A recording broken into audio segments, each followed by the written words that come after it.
আমি সৌমি সপ্তপর্ণা নাথ। আমি পড়াশোনা করেছি ঢাকা বিশ্ববিদ্যালয় থেকে আন্তর্জাতিক সম্পর্ক বিভাগে। এসেছি মেক্সটের আন্ডারে 2023 সালে। আর এখন পড়াশোনা করছি Osaka university school of international public পলিসিতে। আমার বাড়ি পটুয়াখালীতে, বরিশাল বিভাগে। আর আমি চাই যে ভবিষ্যতে বাংলাদেশ এবং জাপানের মধ্যে যে দ্বিপাক্ষিক সম্পর্ক আছে সেটাকে আরও বেশি জোরদার করার জন্য কাজ করতে।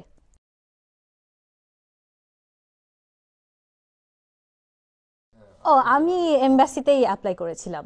তো অ্যাপ্লাই করার পরে ওখান থেকে ফার্স্টে আমাকে একটা এক্সাম দিতে হয়েছে, কোয়ালিফাইড এক্সাম, যেটা ইংলিশ এবং জাপানিজ দুটোতেই ছিল 50-50 মার্কসে। দেন প্রিলিমিনারিলি অ্যাকসেপ্টেড হওয়ার পরে আমাকে একটা রিসার্চ প্রপোজাল জমা দিতে হয়েছে উইথ স্টেটমেন্ট অফ পারপাস।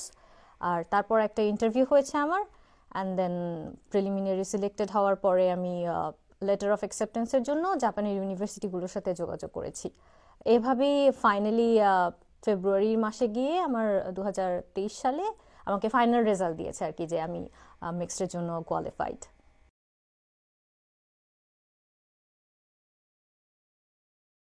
প্রথমে তো আমি স্কলারশিপটা সম্পর্কে ভালো করে জেনেছি যে কি ধরনের রিকোয়ারমেন্টের প্রয়োজন হয়। এরপর চেষ্টা করেছি জাপানিজ ভাষা যেটা আছে, ভাষাটা টুকটাক শেখার জন্য। বলবো না যে আমি পুরোপুরি আয়ত্ত করতে পেরেছি, বাট যতটুকু সম্ভব আর কি। এর বাইরে আমি জাপান এবং বাংলাদেশের উপরে আহ, কি ধরনের রিসার্চ প্রপোজাল লেখা যায়, কারেন্ট ইস্যুস কি আছে, এগুলো বিষয়ে পড়াশোনা করেছি, লিটারেচার রিভিউ করেছি, আহ, এরকমই আর কি।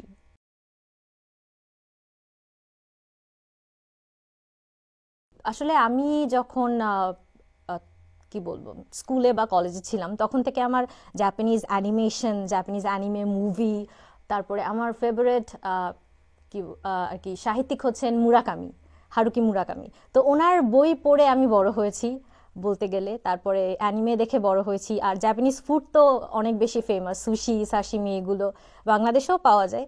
তো এই জায়গাগুলো থেকে জাপানের প্রতি আমার এক ধরনের আকর্ষণ আগে থেকেই ছিল। এরপর যখন আমি ইস্ট এশিয়া স্টাডি সেন্টারে কাজ করা শুরু করলাম বা ইন্টারন্যাশনাল রিলেশনস নিয়ে পড়াশোনা শুরু করলাম, তখন আমার মনে হলো যে আমার একটা ইস্ট এশিয়া ফোকাসড নলেজ যদি আমি ডেভেলপ করতে পারি তাহলে সেটা আমার ফিউচারে গিয়ে আমাকে অনেক বেশি কাজে দিবে আর কি। তো ওই জায়গা থেকে আমার মনে হয়েছে যে যেহেতু আমি ইস্ট এশিয়া ফোকাসড পড়াশোনা করতে চাই, Japan is best for that.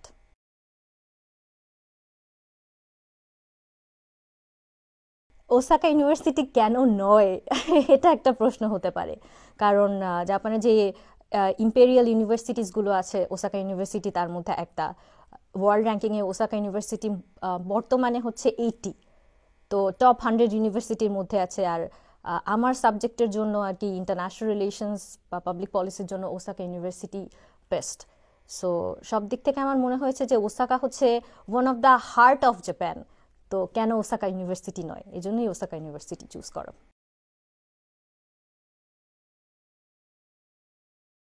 আমার রিসার্চ টপিক হচ্ছে আমি জাপানের যে big B project, bay of Bengal industrial growth and belt, যেটা late prime minister Shinzo Abe এবং বাংলাদেশের প্রাইম মিনিস্টার শেখ হাসিনা 2014 সালে বিগ বির আইডিয়াটা ওনারা মানে নিয়ে এসেছিলেন।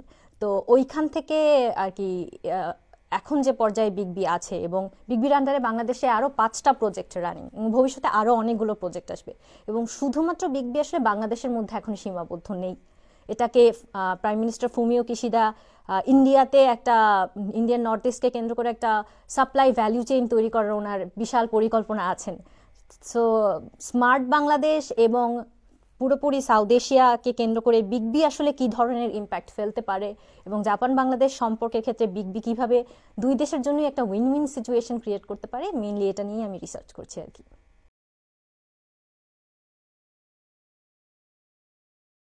আমার যে সুপার ঢাকা ইউনিভার্সিটির যে টিচার ছিলেন, আমার শ্রদ্ধেয় শিক্ষক, ওনার কাছ থেকেও সাজেশন নেওয়া কিছুটা। আমি যখন জাপান বাংলাদেশ সম্পর্কে গবেষণা করতে গিয়েছি তখন আমার কাছে মনে হয়েছে যে বিগ বি আসলে এখন অনেক বেশি প্রমিনেন্ট।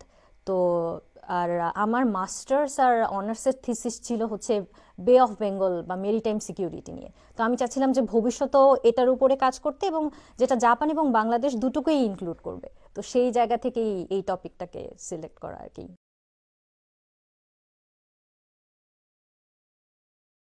আমার সুপারভাইজার বেশ ফ্রেন্ডলি আমার কাছে মনে হয়েছে।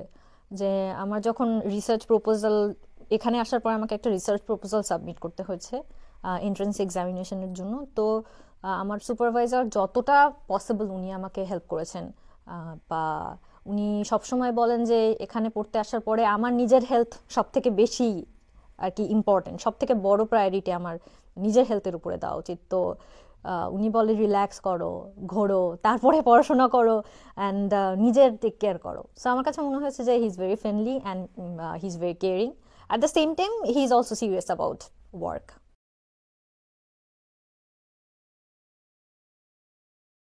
এখন যেহেতু মাস্টার্সে আছি, এরপরে পিএইচডি করার প্ল্যান আছে। ব্রডার ভিশনে আমি জাস্ট এতটুকু বলতে পারি যে আমি ইস্ট এশিয়া ফোকাসড কোনো একটা টপিক নিয়ে কাজ করতে চাই এবং ভবিষ্যতে একাডেমিয়াতে থাকতে চাই।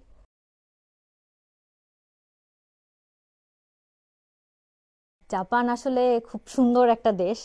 আমরা তো দেখে এসেছি বিভিন্ন জায়গায়, বিভিন্ন কি বলবো, ফেসবুক পেজ বা সব কিছুতে। আসার পরেই আমি যেটা টার্গেট করেছি যে আমি জাপানের কিছু জায়গা অবশ্যই ঘুরবো। তার মধ্যে একটা হচ্ছে ওকিনাওয়া, আর একটা হচ্ছে হোকাইডো, হিরোশিমা। আর এই 6 মাসে মোটামুটি আমার কানসাই যে এরিয়া আছে, মানে ওসাকা, কোবে, কিয়োটোর অলমোস্ট অর্ধেক দেখা শেষ। তো ইচ্ছে আছে যে ঘোরাঘুরি আরও বেশি কমপ্লিট করার, ইন্টারন্যাশনাল ফ্রেন্ডদের সাথে, জাপানিজ ফ্রেন্ডদের সাথে। আর অনেক মজার মজার খাবার আছে। যেমন আমি মনে হয় প্রথম এখানে এসে ওকোনোমিয়াকি মনে হয় ট্রাই করেছি। তারপরে সুশি, অথেন্টিক সুশি ট্রাই করলাম, বেশ টেস্টি। তো আরও নতুন নতুন খাবার দাবার ট্রাই করার আর কি।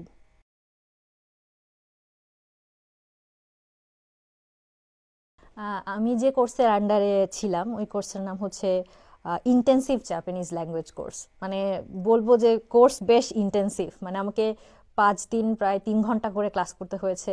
ক্লাসে ইন্টারঅ্যাক্টিভ অনেক সেশন ছিল, reading, writing, listening and speaking, যে 4টা দিক থাকে নর্মালি আমরা যেভাবে ল্যাঙ্গুয়েজটা আর কি শিখি, ওই 4টা দিকেই এনারা ফোকাস করেছিলেন। প্রত্যেকদিন আমাদেরকে এসে লিখতে হতো, যে টপিক আমরা শিখতাম ওই টপিকের উপরে। একটা মিড টার্ম এক্সামিনেশন ছিল, আর ফাইনালি আমাকে আমার রিসার্চ টপিকের উপরে একটা জাপানিজে প্রেজেন্টেশন দিতে হয়েছে 10 মিনিটসে।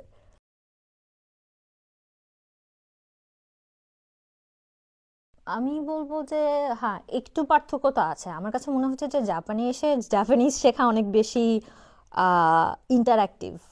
আর আমার প্রয়োগের জায়গাটা হচ্ছে প্র্যাকটিক্যাল, যে ল্যাঙ্গুয়েজ শেখাটা, এটার ক্ষেত্রটা এখানে বেশি। কারণ আমি একটা জিনিস শিখে আমি ব্যবহার করতে পারছি, কিন্তু আমি যদি বাংলাদেশে শিখি তাহলে আমার মনে হয় যে প্রায়োগিক যে ক্ষেত্রটা বা প্র্যাকটিক্যাল লার্নিংয়ের জায়গাটা আসলে কম, স্কোপটা কম।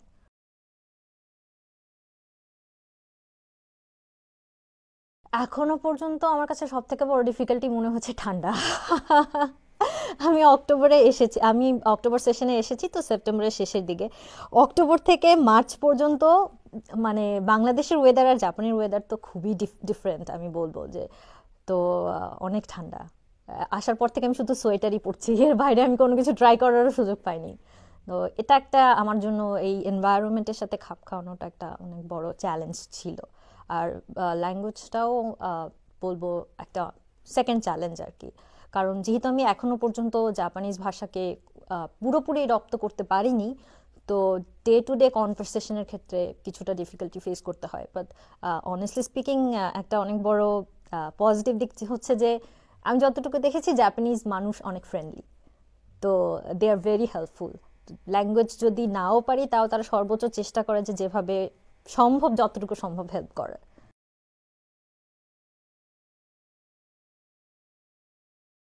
আমি খুব একটা সমস্যা ফেস করছি না, কারণ আমি আসলে পার্সোনালি ঝাল বা মশলা খুব কম খাই।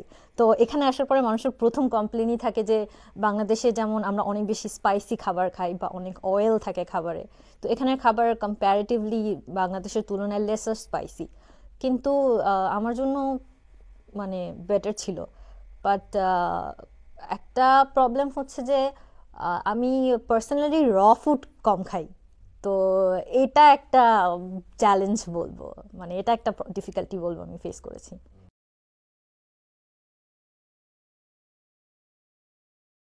উইমেন সেফটি বা সিকিউরিটির ক্ষেত্রে আমি বলবো যে জাপান হচ্ছে মানে one of the safest country সোফার। আমি আমার পার্সোনাল এক্সপিরিয়েন্স থেকে এতটুকু বলতে পারি যে আমি হয়তো এমনও হয়েছে যে বাসায় ফিরতে ফিরতে কোনো একটা প্রোগ্রাম থেকে 12টা বেজে গেছে, বা আমি রাত 3টার সময় আমার মনে হলো যে যাই একটু গিয়ে কনভেনিয়েন্স স্টোর থেকে কোনো একটা খাবার কিনে খেয়ে আসি, বা ভালো লাগছে না একটু হেঁটে আসি।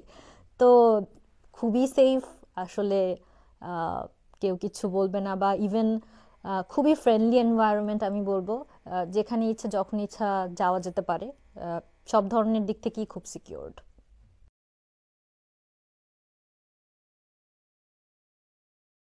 একটা পরামর্শ আমি বলবো যে ল্যাঙ্গুয়েজ শেখার ট্রাই করার। কারণ আমার কাছে মনে হয়েছে যে জাপান বা চায়না, ইস্ট এশিয়ান যে কান্ট্রিগুলো আছে এরা নিজেদের ভাষা এবং নিজেদের কালচারের উপরে অনেক বেশি গুরুত্ব দেয় অন্যান্য দেশের তুলনায়। তো আমরা যদি জাপানিজ ল্যাঙ্গুয়েজটা শিখতে পারি এটা আমাদের জন্য একটা অনেক বড় অ্যাডভান্স, মানে একটা অ্যাডভান্টেজ।